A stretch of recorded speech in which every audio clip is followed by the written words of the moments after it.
I give you J. Neil Schulman.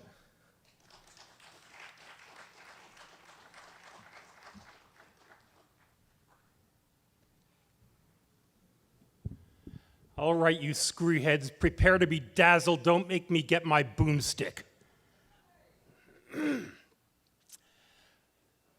I spoke at last year's Libertopia, and the title of my speech was Reloading the American Revolution. And last year, I don't know how many of you were at Libertopia last year, but there was a parallel convention called Hollywood Expo. And the point I was making is that there were two ballrooms next to each other, one with people who had a passion for liberty and justice, and the other one who had a passion for art and popular culture. And I said, when these two ballrooms get together, and I made this gesture, I said, we will have our victory. The point I was making is that the way that ideas get to people and create movements is through popular culture, and I gave a number of examples. I talked about Avatar, the most successful movie of all time, in which a character named Parker Selfridge makes a speech in which the mining of a rock called unobtainium is their reason for exploiting the planet Pandora with its gorgeous blue people, and that in fact the most successful capitalist movie of all time was making an anti-capitalist point. The irony was not lost on the audience last year. I talked about how children were being gotten to early by Alvin and the Chipmunks and Alvin and the Chipmunks the Squeakquel, in which the business manager for the Chipmunks wants to put them in cages and make them slaves. I said, teaching children from a very early age that businessmen are not to be trusted. I talked about other movies, gave other examples, but the point I was making is that it's not the schools that teach the ideas of liberty, it's popular culture that has to do the job. It's great to have libertarian institutions, libertarian think tanks, libertarian economics departments, libertarian historians, libertarian economists, but until that is translated into comedy and drama and various forms of narrative entertainment, both written and performed, we don't get through. We don't blast through. Crossing the chasm is a paradigm in business. You know, first you have the innovators and the early adopters, and then the mass market, and there are chasms between the innovators and the early adopters, and the big chasm that you need to cross over is to the mass market. And this is as true for ideas as it is for any business product. We need to cross over to the mass market. We need to get out there, and you can do a certain amount of that. You know, Ron Paul is certainly getting a lot of those ideas out there. But, you know, until you get it into movie screens and TV screens and computer screens in mass numbers, we can't have our, we can't have our revolution. Our revolution is dependent on communication. And guess what? The major media are not libertarian. So we have to go around them. I was asked recently in an interview, which is going to be on the web shortly, how do you propose getting around that? I said, well, distribution is no longer a problem. It used to be that there was this big bottleneck in distribution. Well, anybody can get on the World Wide Web right now. Distribution isn't the issue. The issues now are how do you get people's eyeballs to watch it? So publicity and advertising is the new chasm that needs to be crossed. Now, I've been in the business of entertainment and communication since about 1972. I started making my big inroads in 1973 when I scored an interview with Robert Heinlein, which was serialized in a libertarian/fanzine called New Libertarian Notes, the magazine of Samuel Edward Konkin III, the founder of the agorist movement. And Sam gave me the first opportunities to collate, fold, and staple my way into libertarian publishing. By 1979, this novel, Alongside Night, found its way into the mass media and got me some notice because it had an endorsement on the on the front cover from Anthony Burgess, and on the back dust jacket from Milton Friedman. And that got that novel noticed. So I was a novelist starting out. The idea was to write libertarian novels which would get literate people who wanted to be entertained off the printed page to pay attention. Did that. Later on, I managed to get a job writing for The Twilight Zone when CBS brought it back in 1985, and my episode was about... Here was the plot of my Twilight Zone episode. A professor from the future travels back in time, stops the JFK assassination, and in doing so creates an alternate timeline which ends in nuclear holocaust. He then must go back again and correct the problem that he created by stopping the JFK assassination. Guess what? My Twilight Zone, which was broadcast on CBS and rebroadcast endlessly on the Sci-Fi Channel and the Chiller Channel, that is the plot description of Stephen King's new novel coming out in the next month or so, called 11/22/63. I guess that's success in a sense that Stephen King has to rip me off. Jesus. Okay, so that's what I was doing in the 80s. Then I was trying, even back, then I knew that there was a problem with distribution, and so I thought that, hey, there's this thing called computers and modems, and if we can simply transmit books, over telephone wires and that sort of thing, and people can print them out themselves, we can bypass these big New York publishers who aren't libertarian. And so in 1989, I started a company called SoftServe Publishing to do that. And then in 95, we went on the web with a new company called Publish.com. And our first success was a book called Kings of the High Frontier, written by Victor Koman, a novel about private space exploration. And we got the magazine reviewed in the Magazine of Fantasy Science Fiction and won that book a Prometheus Award for a book which had never appeared in printed form. It was available only for download off the World Wide Web. And then in 99, we tried a real experiment where we were both doing downloadable books with many best-selling authors, including a new one by Piers Anthony, who is a multiple New York Times bestseller. And we got Piers, I believe, his first good review from Publishers Weekly, which was a milestone.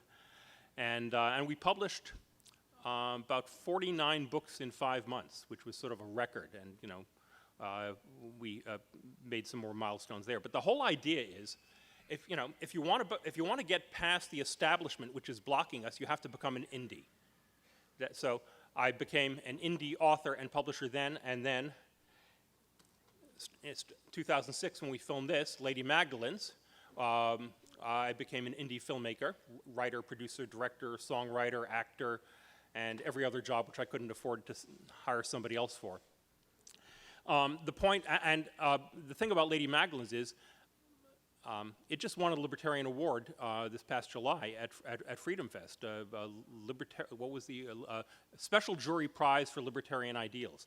So I now get to call myself an award-winning libertarian filmmaker as well as an award-winning libertarian writer. And not that these are the biggest film festivals in the world. It's not Sundance, it's not Cannes, it's not Tribeca, it's South by Southwest or Montreal, but it's something that you can put on the web, it's something you can put on the page, and it does get you taken seriously. So much so that I'm not sure that the upload is finished. We're uploading it even as we speak right now, but Lady Magdalene's has a sponsor, which means that I can offer it free on the web, and we create a revenue stream because we have a sponsor. And also on Halloween, it's going on television with a sponsor. So people can watch it for free on the web. People will be able to watch it for free on television. And we've gone around the establishment, and this is a way that we can get libertarian ideas out again into the pop culture, because we have a sponsor who happens to be a libertarian, who is in a taxi on his way from the airport where his plane was circling for a while before he was able to land. Welcome to post-9/11 aviation. And that's Will Block of Life Enhancement Products. And when Will gets here, I'll introduce him from the audience. But the point is, we have found a way to be able to give away stuff for free and create a revenue stream for it. And this is a business model which I think we're going to be seeing a lot more of in the future. It was a business model which I wanted to explore with books, back in the 90s, and now I get to explore now with movies. So, I talked a little bit about Alongside Night last year. The thing about Alongside Night, and the title of this talk actually has, it's sort of a double meaning, a double entendre. The title of this talk is, Brother, Can You Spare $1 Million? And I did not know when I was scheduling this talk here at Libertopia which of the two meanings I was going to be talking about. Because movies get made when you have the money to make them. And when I was scheduling this talk, I did not have a commitment for money to make the movie. Now, due to Will Block, who is also an executive producer on Alongside Night, I have a partial commitment to finance the movie. And I am here to violate FCC regulations by asking any multimillionaires or billionaires here to raise their hands so Will and I can buttonhole you before the end of this conference and get the rest of the money we need to make this movie. And here's what I get to talk about. The Bush administration, followed by the Obama administration, created in federal tax code a nice little cutout for making movies, which allows you to take a 100% immediate deduction for it instead of having to expense it out over 33 or 36 months like you do with other investments, which means that anybody who puts money into the financing of the production of Alongside Night, if we start principal photography this year before the end of 2011, that money gets to be a 100% immediate expense on a 2011 tax return for a business or an individual. That means that you get to write it off on your 2011 tax return exactly as if you were making a contribution to a charity, a 501c3, except that it's not a charitable contribution. It's equity investment, which means that there, in theory, you maybe get your money back later down the line. What a deal! You get to make a donation to the libertarian movement and get libertarian ideas out there with a Milton Friedman endorsed and Ron Paul endorsed project, because this little book here carries endorsements from Milton Friedman and Ron Paul. So, you get to contribute to the libertarian movement and take it off on your 2011 taxes. Don't you just love how the federal government is supporting our propagandistic efforts here? I think it's wonderful. So let's hear a round of applause for the IRS. I bet you never thought you'd hear that at a libertarian conference. But it's true. And due to the gridlock or deadlock or whatever you want to call it between the Republicans and Democrats in Congress, this is not going to be renewed. This is a once only deal that you got to get the money invested in the movie before the end of 2011 or you don't get to deduct it on your 2011 taxes. So yes, one of the reasons I'm here is basically saying, brother, can you spare $1 million? However, if we had been fully financed before I got here, then I was going to talk about how $1 million in Alongside Night would buy you a cup of coffee. Maybe. Because what Alongside Night is about is exactly events that I was writing about as science fiction in the 1970s. A lot of them have come true. There was no European Union when I wrote Alongside Night back in the 70s, but there is a European Union now. In the novel, I called it EUCOMTO, the European Common Market Treaty Organization, but it's the same thing. And instead of the euro, it was the euro franc. And I had them, their financial meetings in Paris. They have financial meetings in Paris, and I had the chairman of this organization of EUCOMTO calling the United States a banana republic for inflating its currency. And this man walking in right now is Will Block. He is the sponsor of Lady Magdalene's, Will, stand up, sponsor of Lady Magdalene's and executive producer on Alongside Night. So he's the man to see if you want to put money into the movie. So, the point to Alongside Night is that everybody is now aware of the problem of the government spending into infinity. It's all Fox News talks about. MSNBC talks about it endlessly. CNN talks about it endlessly. European ministers talk about it. They're talking about Greece right now as the linchpin to topple the European Union over. and and they're instituting austerity, which is creating riots, and we've got the Occupy Wall Street and Occupy LA and Occupy everywhere else on Earth, and this is all the culture of hyperinflation, which I predicted or projected, even if it's not a formal prediction, but I portrayed it in the novel, which came out October 16th, 1979, and which the movie has an announced first screening, sponsored by Mason Liberty, an arm of Students for Liberty, on the George Mason University campus, April 11th, 2012. That's supposed to be our first screening. And that's a deadline which I am committed to making, with also either film festival release or commercial release for the July 4th weekend of 2012, which gives us some time to clean up the print that we would be showing a little more before we have a final commercial release, because it's a short deadline. My object here is to qualify for IRS Section 181, the 100% deduction. We have to be in principal photography this year. We don't have to complete principal photography this year, but we need to start principal photography this year, which means I intend to start principal photography in December and wrap sometime in February, which gives us somewhere around 8 weeks to cut a print of the film in time for an April 11th screening at George Mason University. Incidentally, Mason Liberty is seeking co-sponsors, and it looks like, I can't announce it yet because formal organizations have to approve, but it looks like there's going to be at least one major national organization which is going to come in as a co-sponsor of that screening. We also have an invitation from Joanne Skousen to get the film ready to screen at next year's Anthem Film Festival, and certainly it's my object to fulfill that invitation as well as to have this movie at least in a couple of theaters in LA and New York over the 6-day July 4th weekend. I'm hoping for that commercial release on June 29th at 12:01 a.m. midnight show, and then to have 37 shows between June 29th and July 4th. And there's a technical term that you want to achieve. It's called overperformance per screen. And that means if we can sell, roughly 4,000 tickets per theater in each of the two theaters, one in LA and one in New York, then we'll have achieved an overperformance per screen, which is interesting to the major distributors. Who will distribute even the libertarian movement if it's going to make them money? So that's the business plan, is to meet those deadlines. And why alongside night? Because alongside night, even more, and this isn't ego talking, this is simple facts of the construction of the novel and the screenplay, is much more designed to be a movie that can reach people than Atlas Shrugged.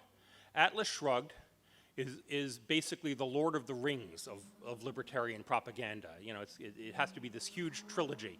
And how John Aguilera managed to even produce it at the budget he did is still astonishing to me, and even more astonishing that he started the movie with 2 weeks pre-production, which is just insane.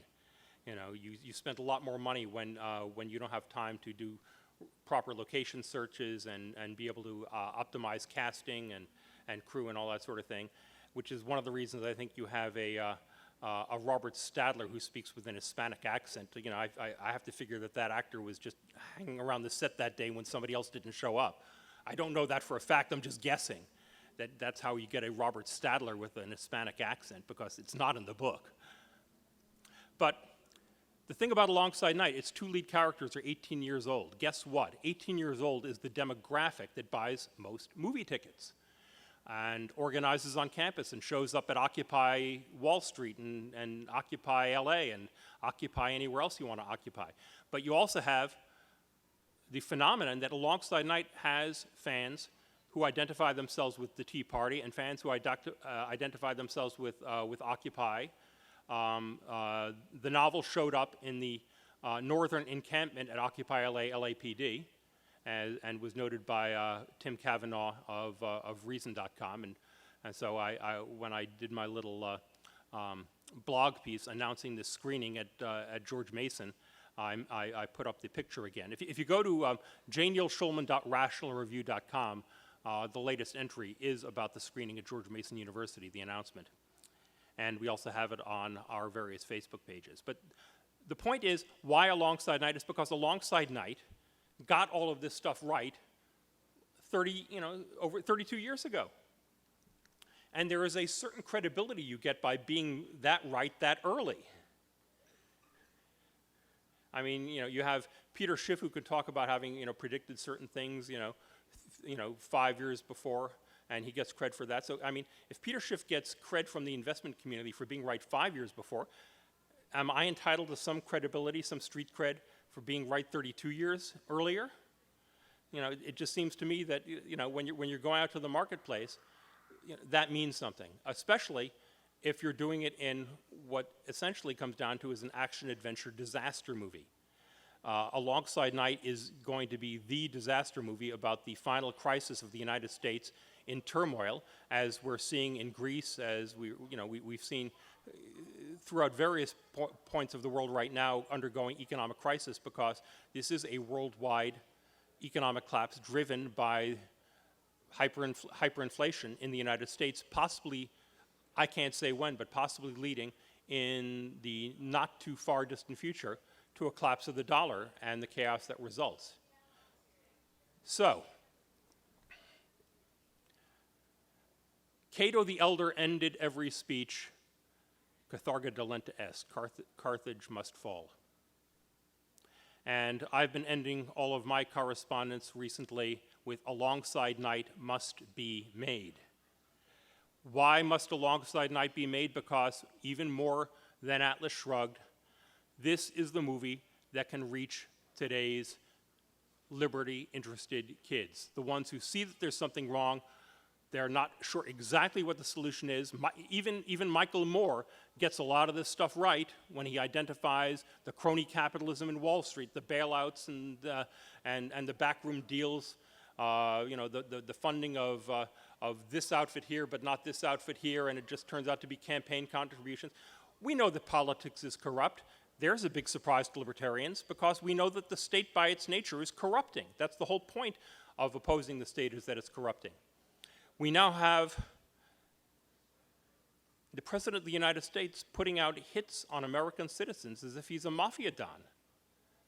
Okay, how bad does it have to be when anarchists are more for law and order than the state? Because that's our situation right now. And by the way, that was the whole point that we were making, that Sam Konkin was making, that I was making back when we were starting to put this all together in the 70s, that in fact, when the state becomes, let me put it this way, when the government becomes outlaws, only outlaws become the law. It's the paradox of this. We are more for law and order, for peace, for peaceful ways of settling conflicts rather than just killing people than the state is right now. They have basically taken the Compact of 1787 and they've basically put it into the dustbin of history. And so they're the ones setting the rules, and basically where do you go when the Compact of 1787, the Constitution, isn't worth anything anymore? You go back to the rules of 1776 and the Declaration of Independence. We hold these truths to be self-evident, that all men are created equal, that they are endowed by the Creator with certain unalienable rights, and then when the government exists by the consent of the governed, and when government becomes oppressive of these ends, it is the duty of the people to throw off this impression and to find new guards for their liberty. I'm not getting the words exactly right, but I'm sure you can find a copy of the Declaration of Independence within a couple of minutes. So, a lot of people are calling for revolution. I'm not one of them. Why? I don't have to. The whole point of agorism, as Sam and I were looking at it as a revolutionary theory, is that it is the state that's going to initiate the revolution by destroying itself. The whole point of agorism is not to be destroyed when they go on their final rampage. It's to insulate yourself. And that was the whole idea in the novel and now the movie of Alongside Night of the agorist undergrounds. Basically withdrawing capital from vulnerability above ground and preserving it underground. You want to be off-grid if you can be. You want to be insulated from shortages. You want to be able to preserve value in real things, protect your family, protect yourself. So you want guns, gold, silver. I see we have a silver dealer right here who's one of the sponsors of this conference. Good for you. Because that's where you go when paper becomes worthless. And I start out my screenplay with a scene where my 18-year-old son of a Nobel Prize-winning economist, his name is Elliot Vreeland, he goes up to a kosher halal hot dog stand in New York, and as he takes out his wallet, the dollars blow out of his wallet, $100, you see that they're $100 bills, and they stick to some woman's dress blown by the wind, and she just flicks it off as if it's trash paper. And so he goes up to the hot dog stand and he offers something of value to get his hot dog. He says, I got a couple of tickets here for Knicks versus Jazz. And the guy says, the Comedy Store's that way. Vendis, Fimas, Emiratis, Yuan, or Euros. Because when the dollar goes bad, people are going to be trading in something else. And eventually he finds a gypsy cab driver to take those two tickets with the admonition, if you give me counterfeits, they will find you. The ever-present they.